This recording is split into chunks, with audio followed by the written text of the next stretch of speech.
राधे राधे। आप सुन रहे हैं भक्ति मार्ग के साधन। आज का विषय है भगवान के भक्ति का स्वरूप एवं महात्म्य। यह मालूम होने पर साधक को मान लेना चाहिए कि जिसकी मुझे आवश्यकता है उससे मेरी देश काल की दूरी नहीं है।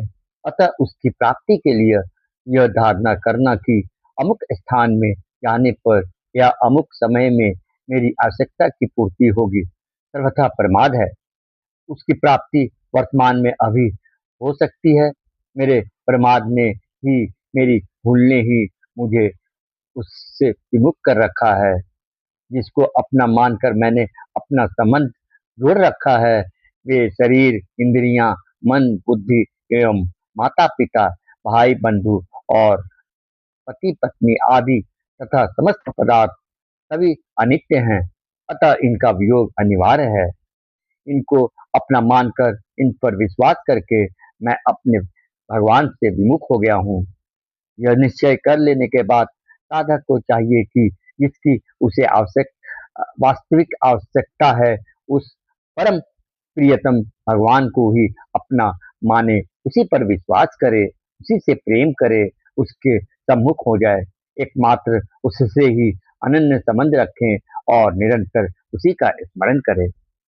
जब यह बात समझ में आ जाए कि जो कुछ सत्यता, प्रियता और ज्ञान जहाँ कहीं दिखते हैं, वे सब उसी की महानता है। जैसे प्रत्येक मिठाई में मीठापन चीनी का ही है। लड्डू, जलेबी, बर्फी, रसगुल्ला और कलाकंद आदि सभी चीनी को लेकर ही मीठे हैं।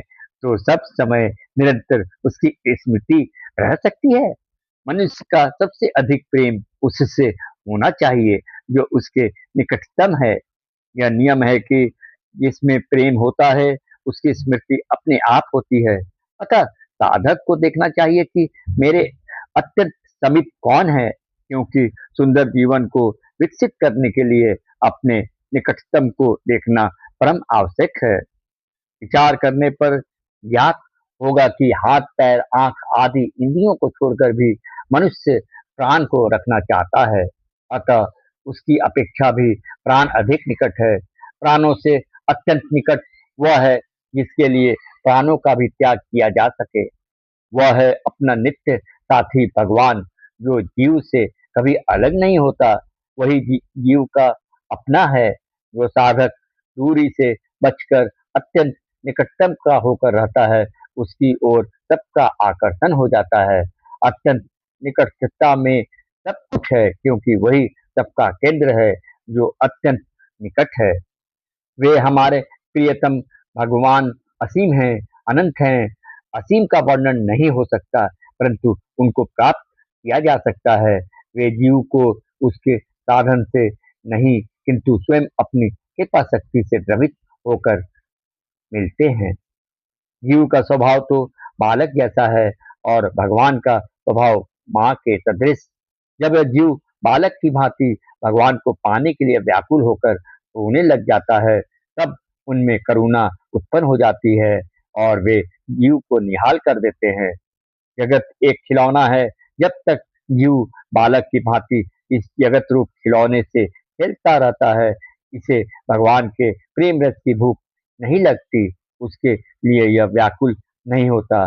तब तक भगवान भी तमाशा देखते रहते हैं, उसे मिलते नहीं।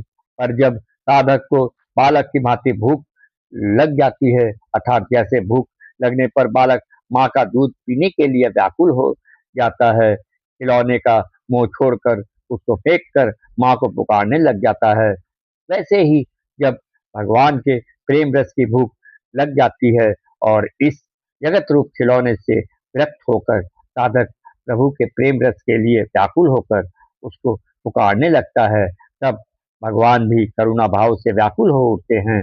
फिर विलंब नहीं कर सकते, वे तत्काल ही प्रेमी साधक को अपना प्रेम रस प्रदान कर देते हैं। जय श्री राधे।